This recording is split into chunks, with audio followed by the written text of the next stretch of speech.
Hi, this is Blake Angelos live from Yamaha headquarters with the Montage. This is the Montage Webcast. So if you have any questions as I move through this webcast, please post the questions in the forum under the Montage Webcast at YamahaSynth.com. Bad Mister is up there currently answering questions.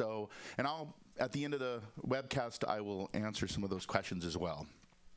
So what am I going to talk about today? Well, what is Montage? That's what I'm going to talk about.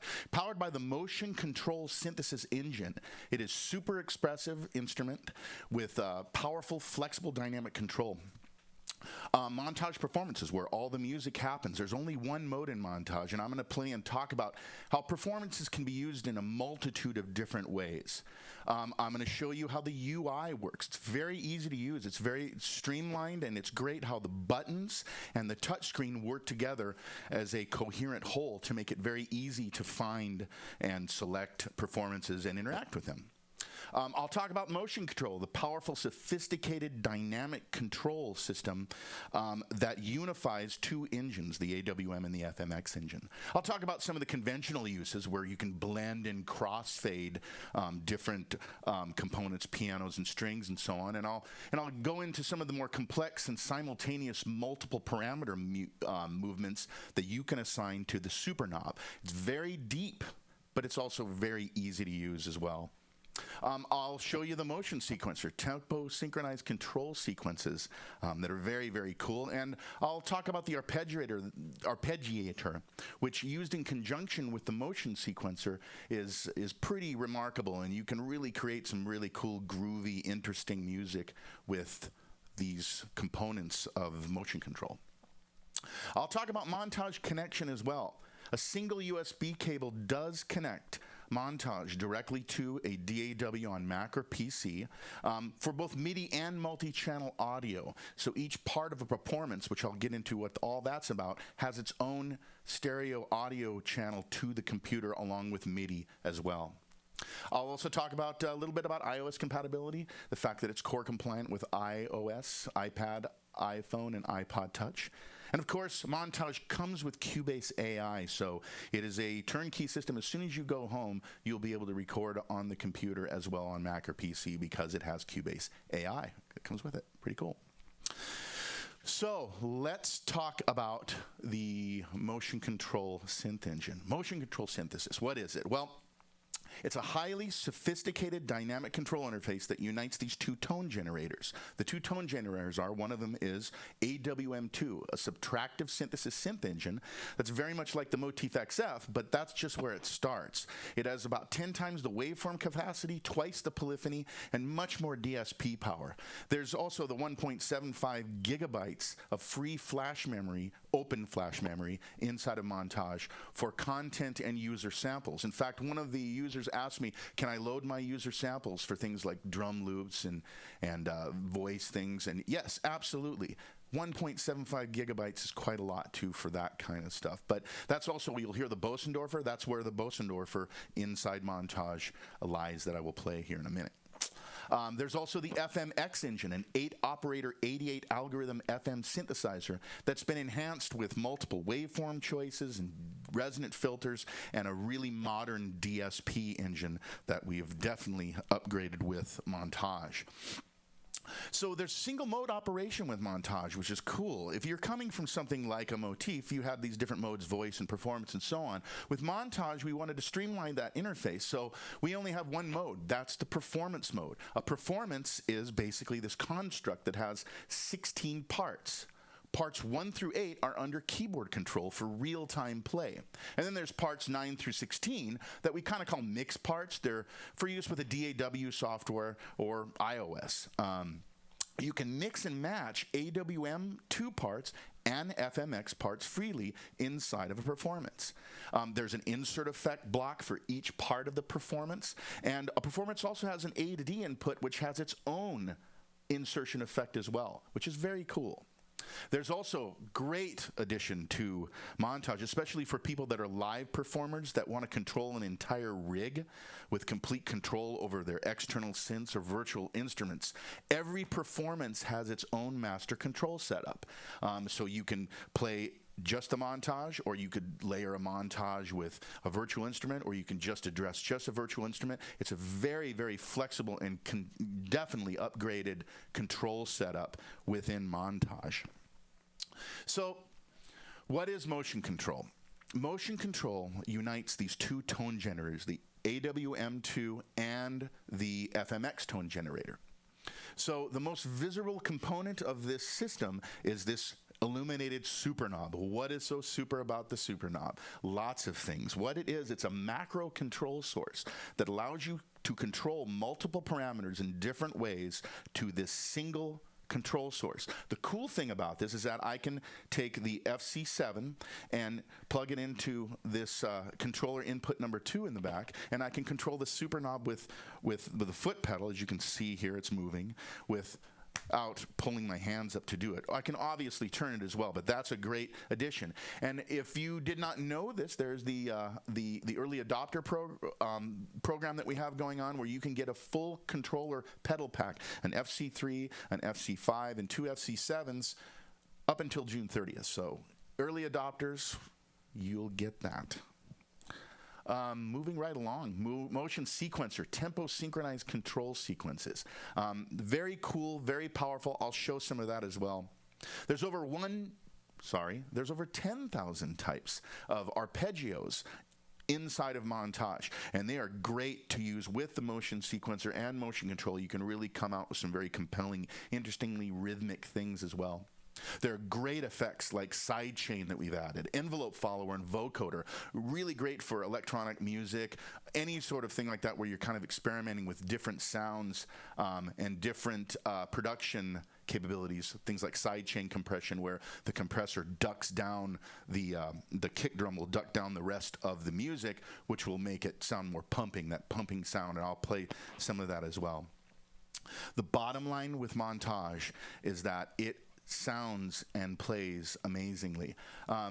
It's been probably since about September since I've been experiencing Montage, since before release, and I've watched it kind of develop through its prototype stage, and it never ceases to amaze me how expressive this instrument is. It's truly an emotional experience. I've been with this company for over 15 years, and I've seen a lot of products, and this is one of the most exciting and clearly one of the most expressive products I've ever played. So the first thing I'd like to show you is the CFX Concert Grand, and I have it selected here.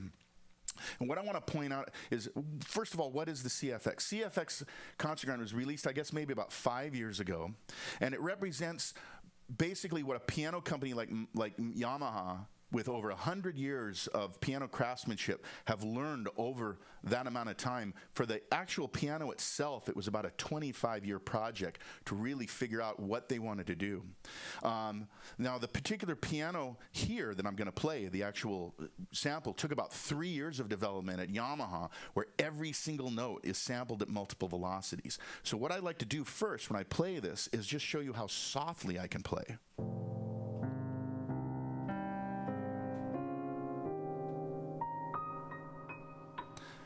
Just that alone blows my mind. I evaluate digital pianos a lot, since I work for a company that makes them. And I'm always the first thing I do, I always play super soft to see how soft I can do, and then see how big the dynamic range can be.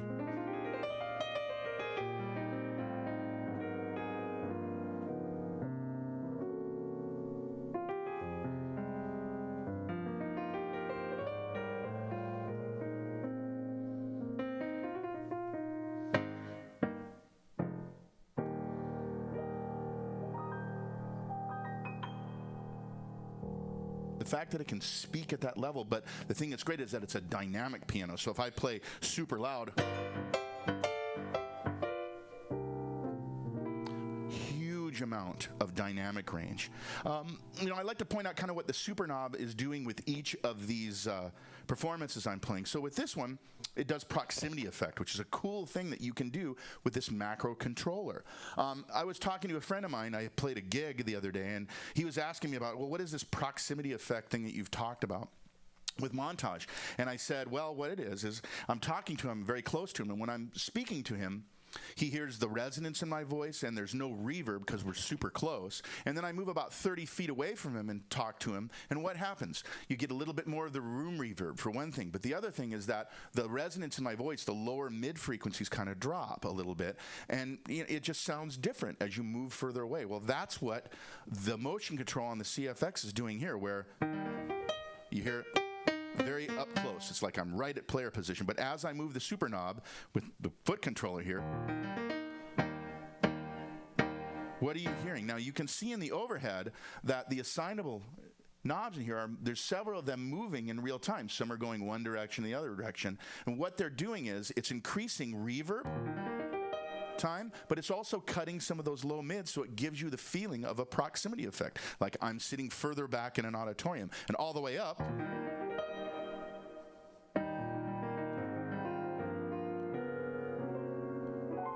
all the way to the back. Now we're going to move you all the way to the front.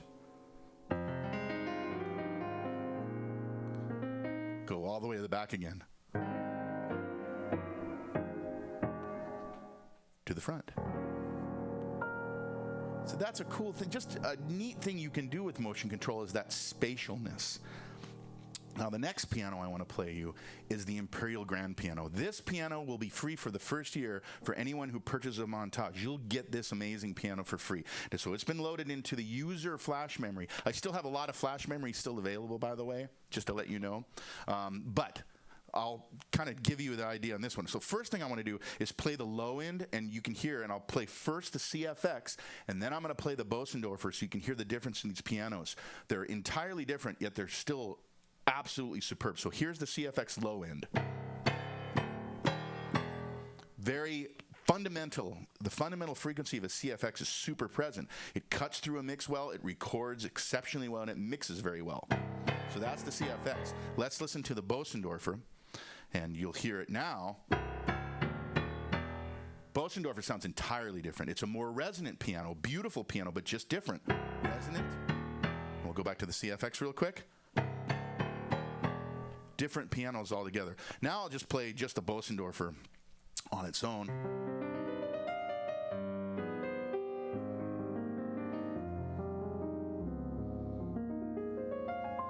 It still has that same level of expressiveness, especially with the low range. The low range kills me on this. The fact that you can get a digital instrument to speak at that level with that amount of expressiveness is astonishing to me.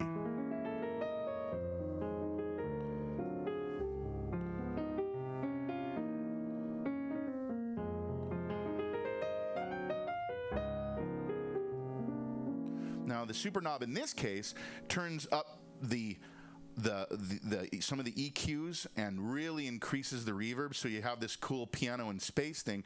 Great for film scoring.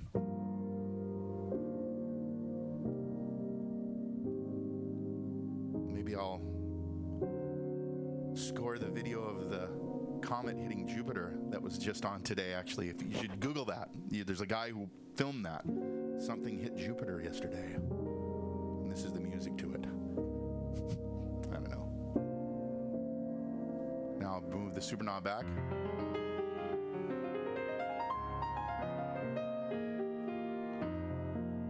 So somebody asked me, which is my favorite piano, the CFX? Now, it's been the CFX for quite some time. And then the next day it's the Imperial. And then I play the CFX and I like that the best. They're just so different and they're so usable. I'm really digging the the Imperial right now. Tomorrow will be the CFX. Great piano, super, super dynamic, and that's important, super important, don't you think?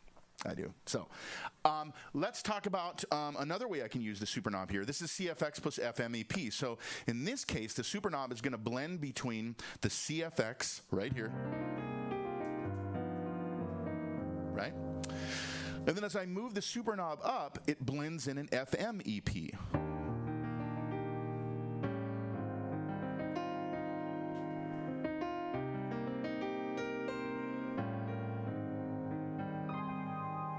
There's the FM.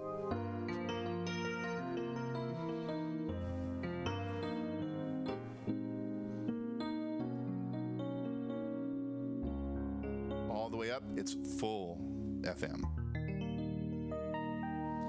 blend is really nice in here.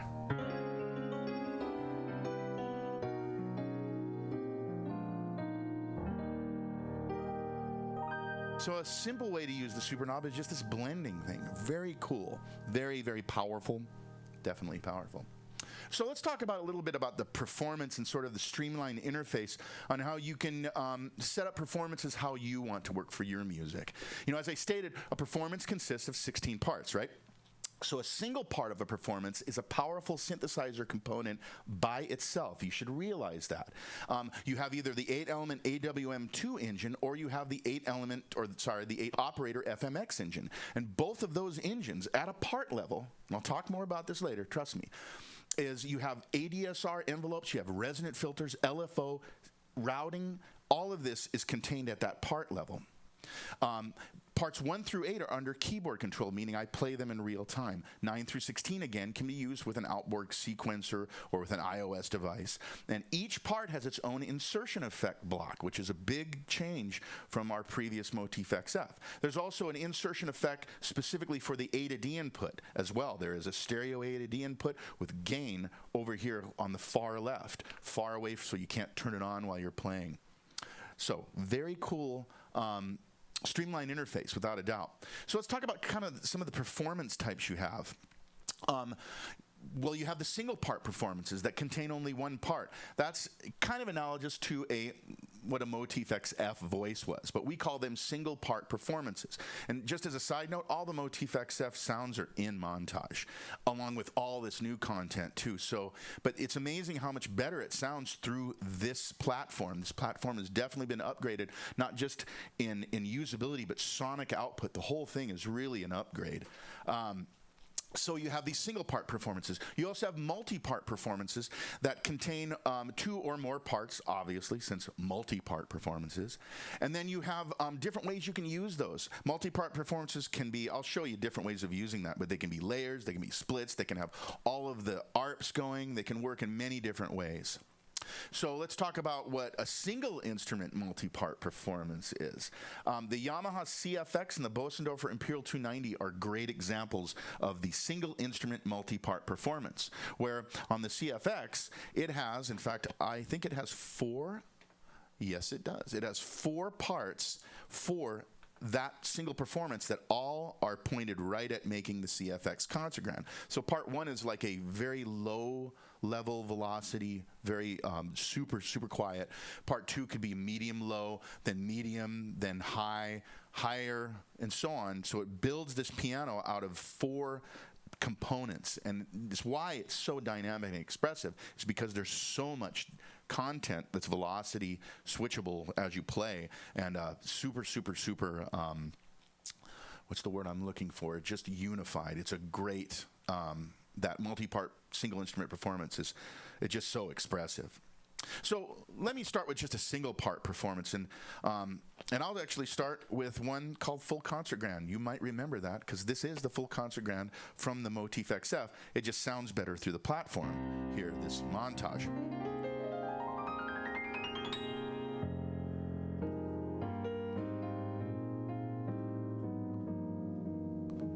Just a single part is also very expressive.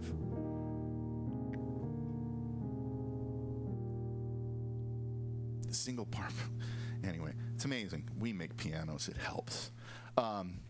So I'm going to show you how easy it is to do some basic things that I know that there's actually a question I think that is on the forum right now. How do I layer? How do I do this? Well, I'll show you how to do that.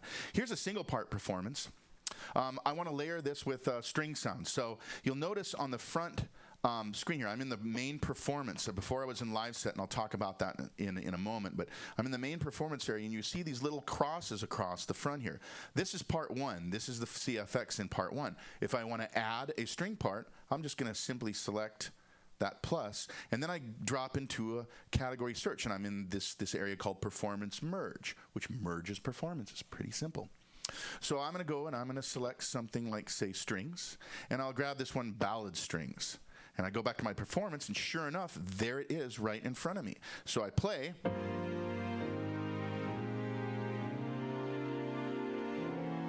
Now let's say I'm like, wait a minute, the strings are a little too loud. I since I'm selected the entire performance by touching at the top, and it's already been selected here, I can now go over to my faders over here on the left, and I have parts 1 through 8, and these faders now control the mix. So I brought the strings all the way down. Now I'll bring it up a little bit.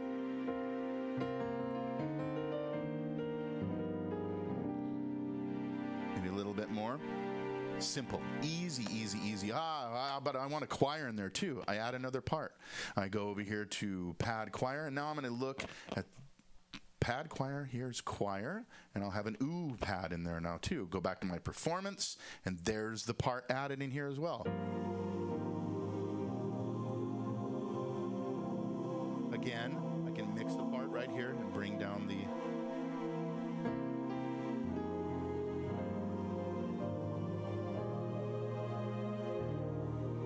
Now, if I wanted to mix that a little deeper, I can drop right in here into the mix mode, and I have a mixer in front of me where I can send reverb, send dry level, pan, and so on. EQing, individual parts can be EQ'd as well. So you can kind of get down just at this top level and make the performance sound the way you want it to very quickly and very easily. What if I want to split the keyboard? Well, if we look, and you might be able to see this if you're on a mobile device. That might be difficult to see, but you know, once you get these in the store, you'll know where to look. Right in the front, I have a thing that says range in here. So I can set my key range. So if I want to split a keyboard, I just have to know that from here to here I might want a bass, and from here all the way up I might want the rest of the ensemble. And that's what I'm going to do here. So first thing I'm going to do is hit plus. I'm going to add another part, grab a bass, select the upright bass right here, and now I'm in here. Now right now it's all layered. We want to split that. So what I'm going to do is I'm going to drop down and just touch where it says range. First, I'm going to set the range of the piano. So I'm going to hit the low range and set it right at C sharp. So I hit the low key range in the range area here, and I hit the keyboard right here, keyboard, so I can select it just by touching a key.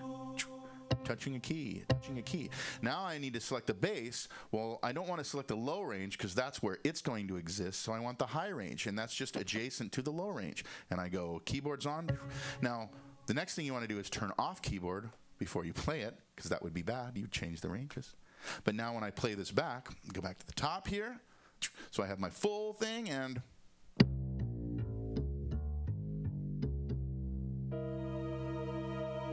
split keyboard. Was that easy? Yes. You can say yes to yourself or to the screen. But it's very easy to use. That's part of this streamlined interface. It really is. It's easier to use than any keyboard I've had that's a flagship like this. I noticed that there's some forum questions happening right now. Bad Mister is haunting the forums as we speak, but he only has 2 hands, and he types quickly, but not quickly enough for all the questions. And there's a question about, will we develop new synth engines in the future? I can't tell you the future. Because if I told you the future, you could use it for evil. No, Montage is a very flexible system. I'll put it that way. But the future looks bright for Montage. I know that. I'll talk about the future at the end. But as far as anything like that, I can't really comment on that. Only to tell you that I can't tell you the future. Okay, so moving right along. Let's talk about the pristine content and seamless sound switching of Montage. Motion control obviously takes this expressive and dynamicism to another level with swelling and things. I'm going to show you some of that, these orchestral brass swells. So I'm going to actually play 3 performances, one after the other, one in a row. The first one I'll play is Seattle Sections. Being a Pacific Northwest living person who lives there, my home is there, whatever I'm saying, a liver.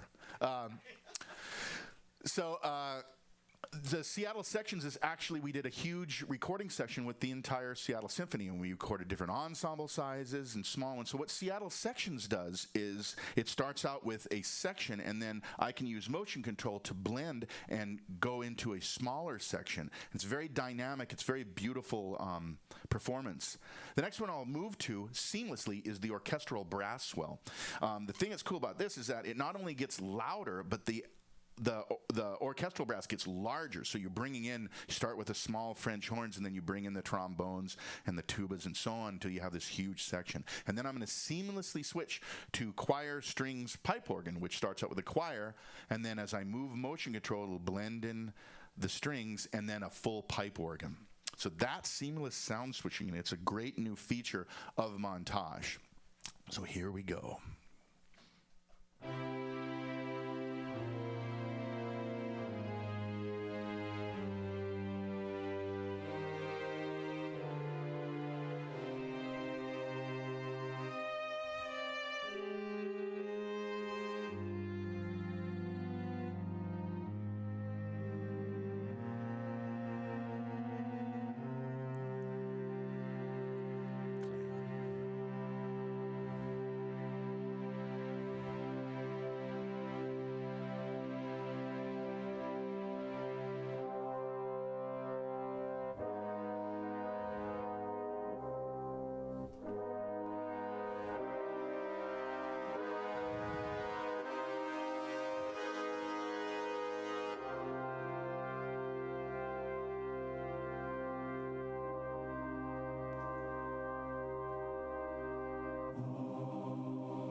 You had to go Picardy on the last. Leave you with a nice morning.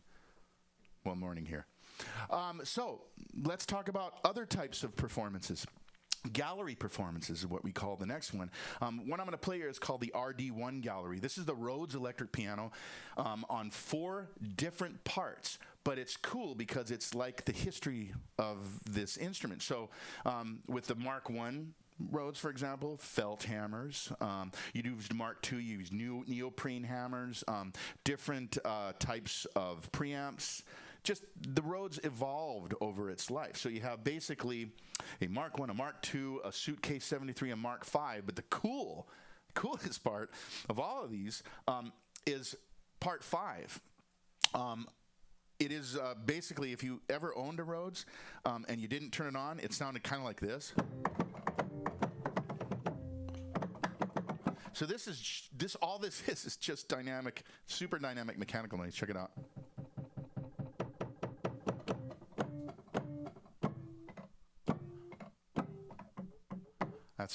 That's authentic. This is coming from, I used to own 4 Rhodes at the same time. 1 I played, and 3 I got for parts.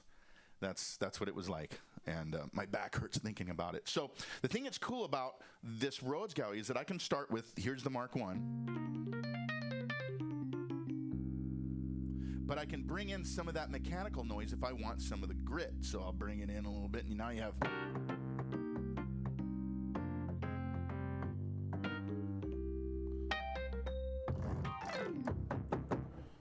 Or I can bring it down so I can have a more pristine kind of Rhodes sound. But I like a little bit of that up. So now I'll go to the next one. Here's part 2, a different Rhodes.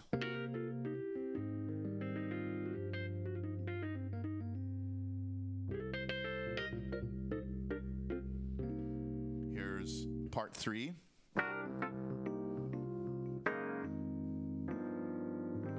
Now, I should point out some of the assignable switches that I have over here on my far left, where the pitch bend and mod wheel are. There's also a ribbon controller. Well, the 2 assignable switches can be set up to do a number of different things. And they do things that are generally very, very what you'd expect. So with the assignable 1 and 2, this is what you'd want with your Rhodes. You'd maybe want a chorus box. So there's the chorus effect. And these assignable buttons, right now they're in latch, so they stay on. I can also have them as momentary. The very beginning I played the guitar, the amazing acoustic guitar sound, and it's momentary because that triggers the harmonics of the guitar. With this one, it keeps the phaser on, or the chorus on. Did I say phaser? I said phaser. We also have this...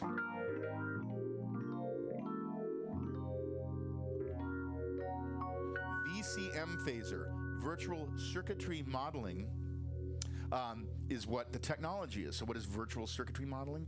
We actually took this phaser box that we modeled here, the actual schematics of all of the circuits Our guys actually model the individual circuits and build these phaser boxes, and it creates these really amazing, very authentic vintage stomp boxes. So the last one here's the Mark V. Again, so that's a gallery performance. So in this case, once again, 4 different iterations of the Rhodes piano with mechanical noise that you can dial in, and you can kind of tweak your Rhodes sound. And if you like it, you can save the performance where, let's say you like number 2. If I save it here, it'll save it so that that's the first one that shows up for your music. And along with the levels that are saved, you can save all that. So let's talk about another way you can use a gallery performance. There's also one that's a multi-part performance gallery that I like to call a gig gallery, and I actually made one that's called Blake Gig Gallery. In this one, each part is a single instrument, different instrument, so I could basically play an entire gig from one performance. Again, those single part performances are amazing in themselves. You heard the full concert grand coming out of the montage as a single part. That's an amazing piano, on its own, besides the fact that you have the CFX and the Bosendorfer. But in this one, each of these scenes, and it's a good time for me to point out what I'm doing over here with these scenes. Scenes are basically snapshots of how the performance is going to behave. So in this case, I have a piano, full concertgram, set here on scene 1. All the other parts have been muted. When I hit the second scene, it mutes all the parts except part 2.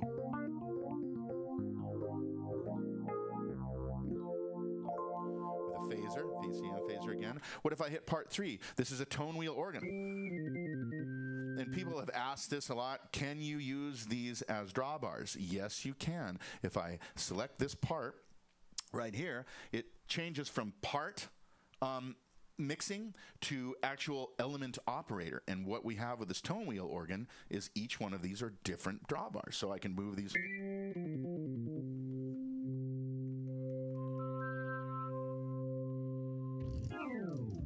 Notice all the insertion effects are with them. So there's the rotary speaker that I'm engaging with the mod wheel. And actually, I think the assignable switch also turns on vibrato and rotary speaker effect. So that's part 3. Part 4, what's that? That's FM brass synth.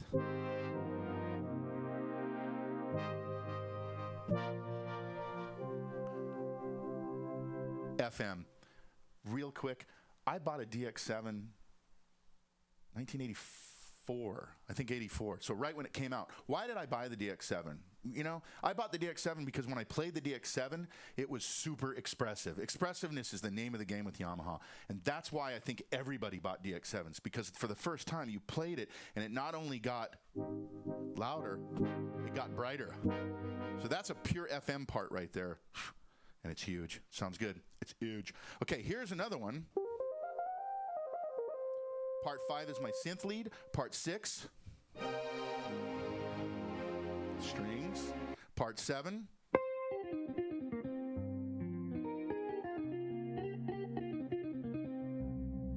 jazz guitar sound. And then part 8 is a choir. Now you might be wondering, well, what if you wanted to maybe have this first part be a layer of the choir and the string? Well, all I'm going to do is just going to go boom, unmute choir, unmute the strings, which is here.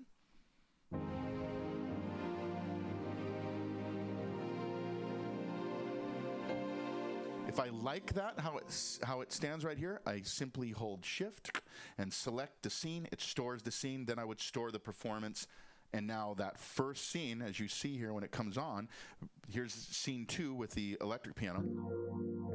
Here's scene 1 that I've just now saved. So you can save it in this setup as well. Flexible, easy, cool. One way to use a multi-part performance is this way. So let's talk about the UI. I've kind of showed how you can use some of the performances, and I got some more to play here as we move forward. But I want to go through the basic user interface of Montage.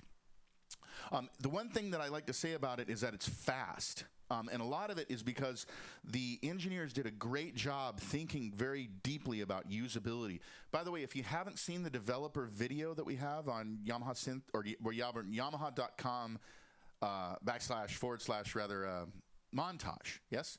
You can get right to these videos, and the developer video is really cool. It shows all the people that were involved in Japan in building Montage. They really thought a lot about user interface, though. The one thing that's great is that I'm in here, and I've actually been selecting performances from what we call the live set. What the live set is it organizes performances from a group, and there's 16 pages with 16 slots in front of me, and I'm actually in user 1, and the page is called Webcast. I made that. I created this and set up these performances so that they follow in order for what I'm talking about today. That's one way to use them. So there's user live sets. There's also preset live sets. Now, these you can't change. These come from the factory, but they're a great way to get introduced to the capabilities of Montage. So I have preset Best of Montage 1, Best of Montage 2, and then one that's just all FM, which is very cool. One that's just really highlights motion control. One that shows the different keyboards on board. Another one that has keyboards. Synth 2, Synth 3, Orchestra, and so on. Those are preset live set banks as well. Again, I talked about user live set banks. Very easy to make a user live set bank. Let's say I'm just in here and I have something from the preset bank. So I'm going to move up one and grab this Ocean Pad. Let's say I like this one. I love that. I look at it in the main performance home, which I'll talk about here in a second. I want to now register that to a user live set. All I have to do is hold shift and press live set, and it takes me right to the first open slot and allows me to put that directly in the live set. So it's very easy to create your own user live sets. Let's say I want Ocean Pad to switch positions from the top slot to the bottom slot so I know it's right there. I can hit edit and say swap and select, boom, and it swaps them out. So it's very easy to kind of move things around inside the live set. I can even do things like Ocean Pad. I don't like this color in here. I want it to be a blue color. And then I also want to name it Fave Pad. So now it says Ocean Pad, Fave Pad in blue. So you can do some things to kind of change it so it works how you want it to work, which is very cool. The last type of bank is a library bank. Now, that's a different kind of bank that for a while we were kind of, what's a library bank? Why is there a user? I'll tell you why there's a library bank. Let's say I am let's say I'm a music director for 3 churches, and each of these churches has the same service, and all of them, the keyboard guys in each of the churches have montages, and I want to ensure that those 3 services have the exact same performance content, and that it's easy for each of those keyboard players to always have the same files. I save it as a library bank and give it to them, and you can't edit a library bank. They're set up to work exactly as intended. Now, if you want to create a custom file of yourself from that library bank that you like and how you want to organize it, you can always do that. But a library bank is just a great way for sharing and ensuring that you have a file saved exactly how you needed it. So that is very cool. So now we're in this live set. I'm going to go back to the main webcast live set that I have here. And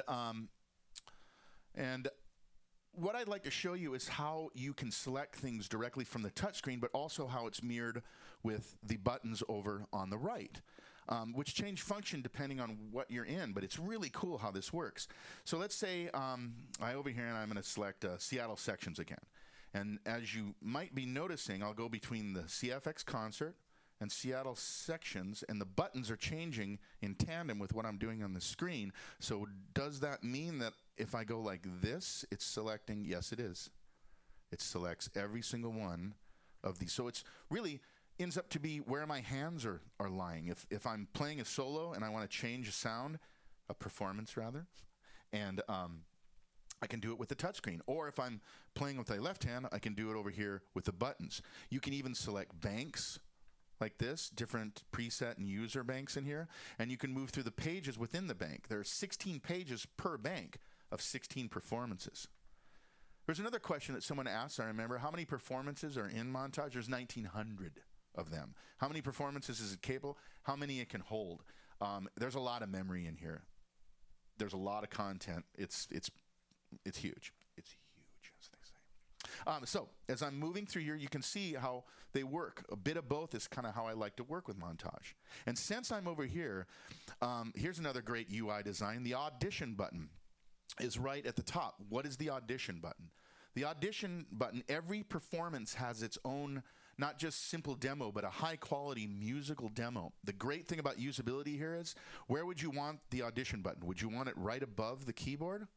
That would be no, because if you were playing and if you've ever accidentally hit something, that's why we have the panel lock on the CP4, so you don't accidentally, create where you're playing a great piano solo and then it becomes like some weird, synth sound. That's a bad thing.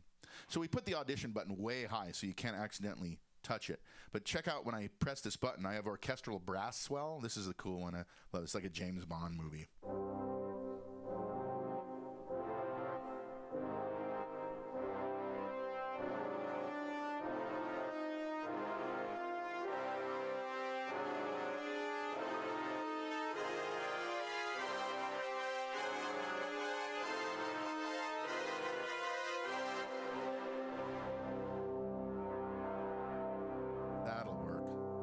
That's pretty cool.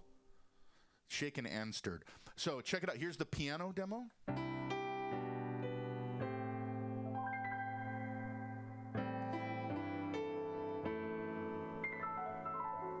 So hopefully when it was playing, you noticed the super knob turns too. It really does a great demo of these performances, and a lot of times unlocks things that you may not have noticed when you were playing the performance. So it's not just kind of a thing for in-store demos for guys that can't play keyboards. It's actually something that is instructive on how the performance actually works, which is pretty cool.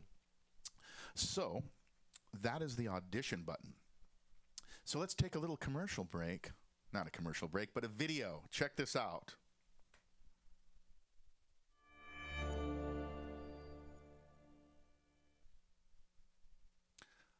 And I'm back.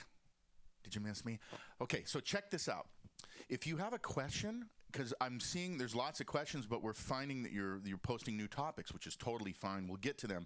But it's easier if they're in that Montage Webcast forum, because I see there's a few other questions. And like one of the questions I'm about to answer about how many control sources per part, I believe, is one of them. A lot. Okay, we're going to go through that. But let me go back to this basic UI here. So the live set screen. There's a category search icon within the live set screen. Look, it's right here. There's also a dedicated button over here. Now, the difference between the two is this one lies inside the live set that I've been selecting sounds from. The category search dedicated button, when I select it, it definitely lights up, but it's cool because you can get to category search instantly with the direct button. Boom, right here. So, category search. I'm looking at category search right here. They've really, I think, enhanced category search on a number of levels, and just visually, it's easy to see what's going on. So, first of all, you select by category, as you've seen. So, keyboards, organ, guitar, bass, and so on. And you can select by category. There's subcategories as well. So, if I go to, say, keyboard, and I want to look at clavinets only, there's just the clavinet stuff in there, and so on. But the cool thing that I think is the coolest thing about the category search is text-based searching. So let's say I want to find every performance that has the word CFX in the title. So I go over here and I touch in the screen, there's a little hourglass, and it brings up a text-based search, and I just go CFX and enter, and everything that has the letter CFX shows up for me. Another thing that you might notice within the screen is that there are some, let me take off the CFX filter, and I'll just select something like in the organ category. You see some of these are in blue and some of them are in green. What that means is that the green ones that appear are single part performances and the blue ones are multi-part performances. So you can kind of have an idea of what you're selecting. There's also these little icons that if I'm in the performance home, you'll see them over on the far right. You have AWM plus FMX. That tells me this says AWM. If it just said that, it would just be an AWM voice. If it just said FMX, it would just be an FMX voice. If it's both, like this one, it says AWM plus FMX. There's an MC that stands for motion control is active.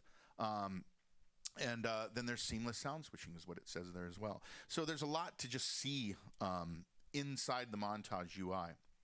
Now, once you do select a performance from the live set, like I'm in here, and you want to kind of interact with it and experience it, you want to go to the main performance. And there's actually a little in parentheses, home. It's home. I'm going home.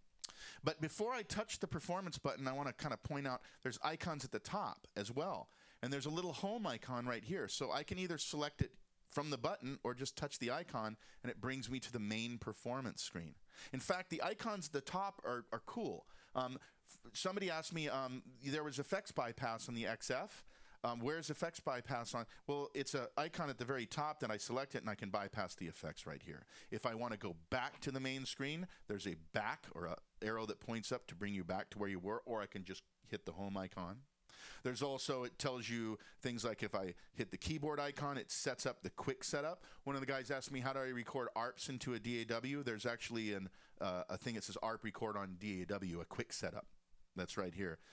MIDI record on DAW, audio record on DAW. So we have these quick setups like we had in Motif XF that are available right here from the top as well.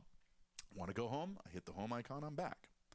Tempo and so on. So there's these icons at the top that get you to different places in Montage. In fact, the little gear icon, in case you want to know how to load content, everything for loading and global settings of the entire keyboard happen in the utility mode. So contents, and there's where I load and save in the utility mode by hitting that gear icon, and it drops me right there, or I have the dedicated button to get there as well. I want to go back, I hit the home icon, and I'm back. So, moving right along, I want to just briefly talk just about the UI, and then I'm going to move on and talk about motion control here.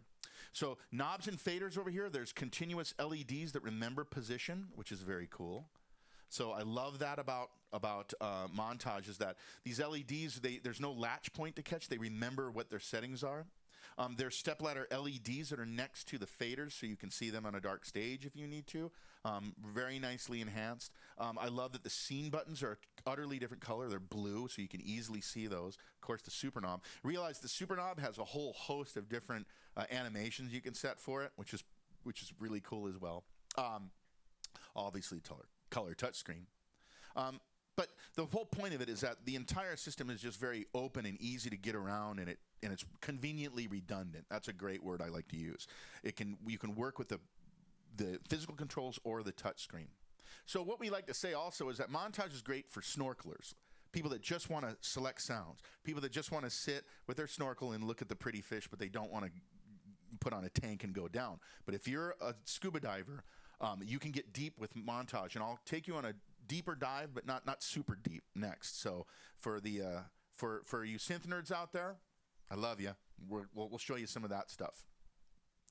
So FMX is an 8-operator 88 algorithm engine, right? Talked about that before. Well, I like to show this performance here that's called FM Linear Synth, and it does some really cool things with the super knob. So first, I'll play. Now listen to what happens to the super knob.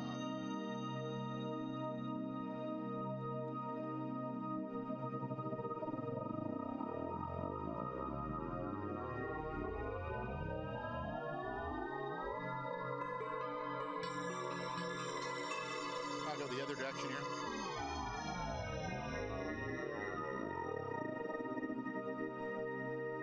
So you notice these assignables are moving at the same time with the super knob. So what does this mean? How I like to explain the motion control system is kind of like a mixer that has a bus on it. Let's say you have an 8-bus mixer, right? And you have a drummer in your band, and you have 5 microphones on the drum kit. What you'd like to do is set those mics for what the balance of the entire drum kit is, and then you want to assign all 5 of those microphone inputs to a single fader to control the whole mix of the drum. That is similar to how the motion control system works. So right now we're at what we call performance common, the top level of the performance. That is where things like overall settings for the performance, system effects, things like that are located, along with these assignable motion, or the assignable buttons that are assigned to the motion, to the super knob. So if you look at the performance screen, there's a tab here that's called Motion Control that brings you down and shows you an overview of the system. And from this page here, I can jump right into common control settings of the motion control, or I can select an individual part and look at that as well. So let's start with the common control settings. And I will select, let's see here. You notice that Edit, I'm in the common control settings, it says right here. So if I move the assignable knob, you'll see that part 1, assign 1, has been assigned here. Remember, this is like a busing system. You'll see it in a second. Part 1 is assigned to knob 2, part 1 is assigned to knob 3, and here's something, part 2 is assigned to this knob here. And then the rest of them are not at this level, but let's take a look now at drop 1 down to the part level. So FM linear synth is a 2-part performance. I'm going to select part 1 first, and I will mute out the other part. And I'm just going to play this sound and move the super knob so you can hear what it's doing to one part.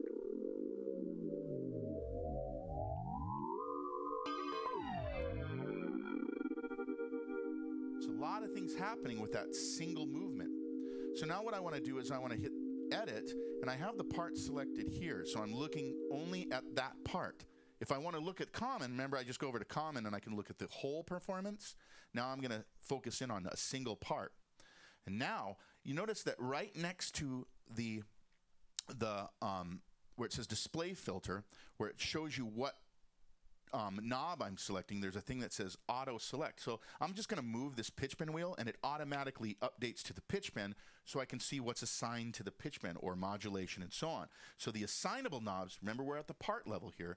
If I move one of them, it shows me what has been assigned at that level to this knob. So this is all in part 1. Destination 1 is insert dry wet mix. So that's the insertion A mix. Insertion B oscillator frequency, variation send, reverb send, amplitude envelope generator attack. Now this is an FM part, and I know that because it says operator amplitude envelope generator release, and then operator frequency. Those are 8 different parameters assigned to a single knob at the part level. Even though we've assigned it here, remember it's going to the common control. So when you move it, everything moves. So another question someone asked in the forum is how many destinations can you put in there? Now we're at destination 8 right now, so now I'm going to add one more, and that's destination 11. Why did it go from 8 to 11? Because 3 of those parameters have been assigned somewhere else that the programmer decided. So there could be something assigned to the assignable switch or somewhere in here already, but we're at 11. So how many more can I add?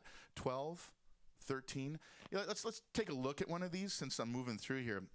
And I'm actually going to assign it by touching on the destination here, and it brings up this dialog box that says what I can assign. So insertion effect parameters for A and B are here. Part parameters can be assigned at the part level, at reverb, send, pitch, and so on. And then at the very lowest level, at the part, you can drop down to another level and really deeply edit the individual part synthesis engine. So if I go down to FM part, these are all the FM parameters that I can assign. And there's cool ones in here like operator spectral, operator skirt, operator resonance. Everything is available at that level to an assignable knob. That is cool. So remember I was at destination 13. Let's go to another page. 14, 15, 16, and that's where it stops. Only 16 parameters per part of an 8-part performance. I'll let you do the math. I was never good at math. But that is deep. You have to admit. Think about what you just saw and all the parameters that you can assign and how much fun it will be. This is like the ultimate modular synthesizer without all the cables going in and out, which is really cool. But having it right here, it works in a similar way. You can modulate one thing with another thing. You can have all these things happening simultaneously, and that's motion control. Yeah, it's deep. It's cool. It's amazing. Now let me show you some other things in here. I'm going to go to my live set again. I have this one thing here, FM chill out. So this one's cool.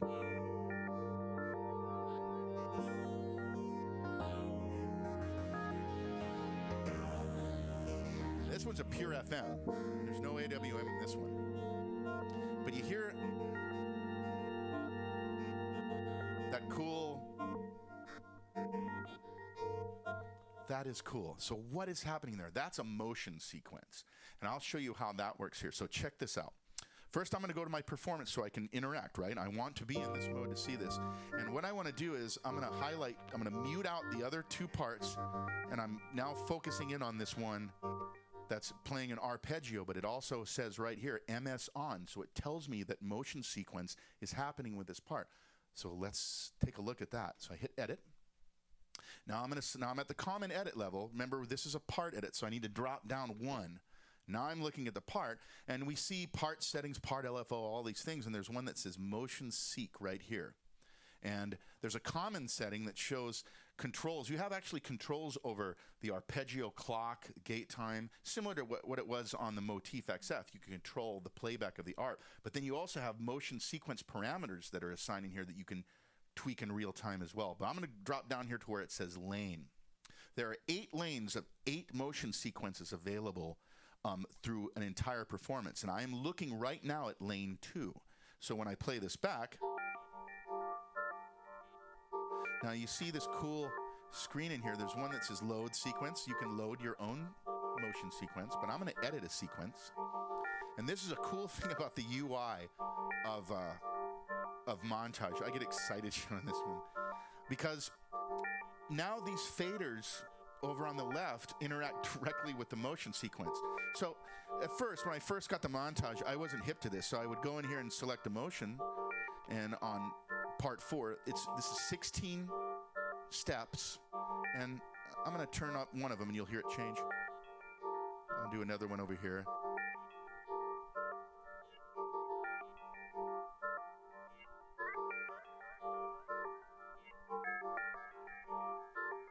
So I was thinking, well, this is kind of tedious to do it this way until I realized that the faders are mirroring it. So if I want to create a cool shape, and I want to do the other way, now you have different pulses as well. So I'm going to select, using the scene switches, I can turn on different an A or a B pulse, and you see it happening here. So what's this pulse B?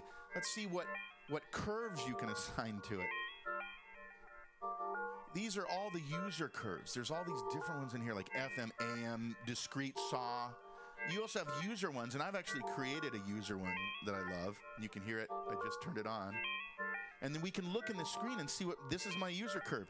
I want to edit my user curve. Can I do that? Yeah. And can I use these knobs to control? I love this thing. So I'm going to drop back down in here to edit sequence again and tweak this out. But I want to actually do some stuff with my user curve and bring those things in how I want them to go here. So I'm going to select this one. You can totally hear it happening too. Now I'm going to go back to my, that's why it's 1 through 8. So you get it. You can see this, yes? So I'm editing 1 through 8 of the motion sequence. And now when I select the other one, now I'm editing 9 through 16. So I've got something I like here. Now let's go back to my main performance screen so we can look and hear what's happening here. Now I have, there's my crazy edited motion sequence. And what I love about Montage is that, let's say I'm feeling groovy. I want to add a drum part. You just add a part, select drums. I'm going to move down to maybe a trance kit or something that has a 4 on the floor kick maybe. It's going to interrupt it for just a second because it loads in that drum kit, but also loads in, as long as the ARP's on, now I have a groove.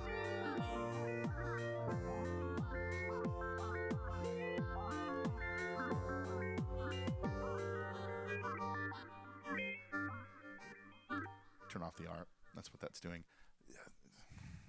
Sorry, that's cool. That's cool.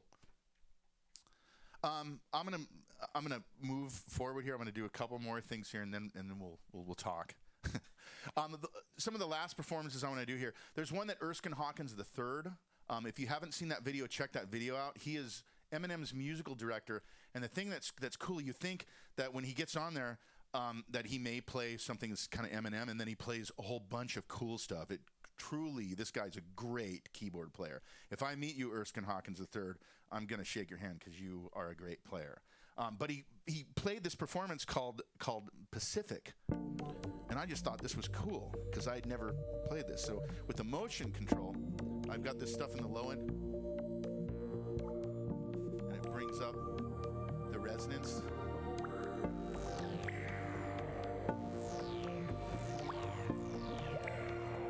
So what do I want to do with that? That inspired me. I was like, I need a drum groove now. So I immediately go into a part, add a part, select the drums, and add this DLO kit, and it turns into this. Oh yeah.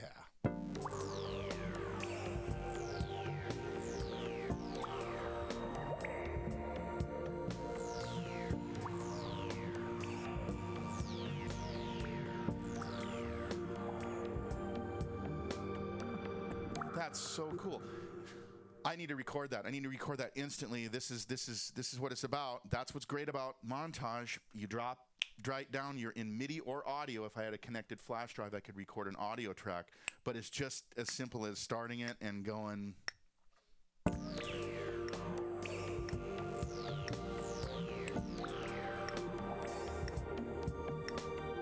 So now when I play it back.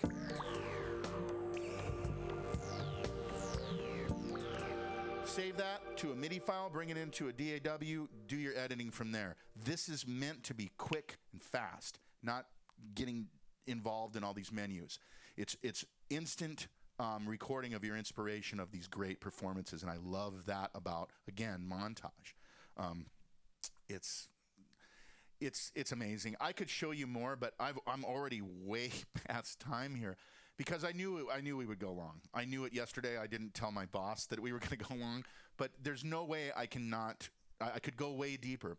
And I've seen a lot of things up on the forums about the computer connectivity. So I'm gonna address that real quick here. There is a robust, definitely USB MIDI and audio interface built into Montage. It allows you to send actually 34 channels. They're configured as 17 stereo channels. One stereo channel per part, and then one for the A to D input as well. And then you can return 3 stereo channels back, so you can monitor through the A to D or through the assignable outputs if you have 2 sets of monitors. It's very flexible. It works great. I've done it. I've definitely recorded multi-channel audio simultaneously into a DAW. We are definitely going to cover that. It's going to happen. We've done this for a long time. If you remember, if you read the From Motif to Montage that I wrote that along with my team that I work with here at Yamaha, that makes sure that I don't have run-on sentences or 2 spaces between. Anyway.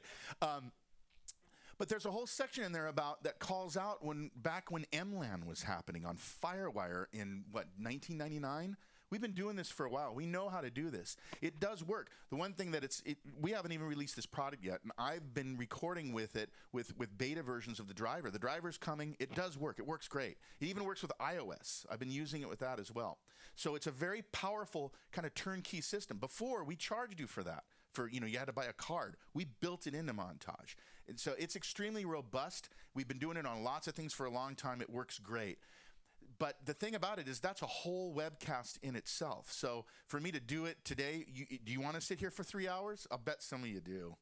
I can't, unfortunately, because we have other things to do. But that's coming. Don't worry about it. We'll cover that. We still have until May. First week of May is when this actually is shipping to you people out there. So it will be great. It will be awesome. It will be great. So let's talk about the future since I brought it up. Coming, there's an FM converter.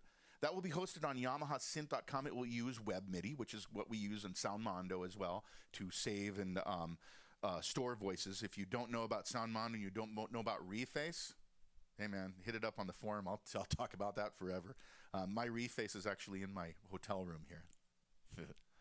Because it always goes with me. Anyway, so we use Web MIDI to do its editor librarian. We're going to do the same thing with an FM converter, where it converts classic DX and TX voices to montage format, which means that you bring that into the FMX engine with all of its spectral components and all these things you can do. You can take these DX sounds to an entirely different level.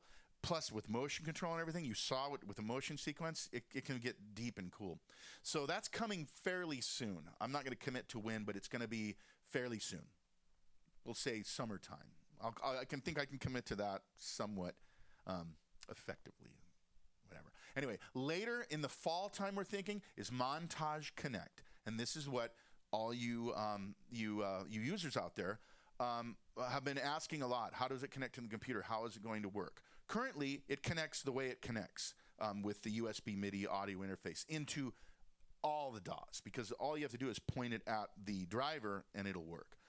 But we really wanted to make not just a VST component, which is what we had before, but a VST and audio unit component.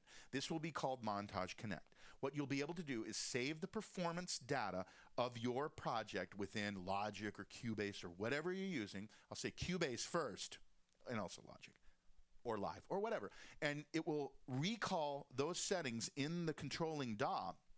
Another cool thing is what I just did with that performance recording.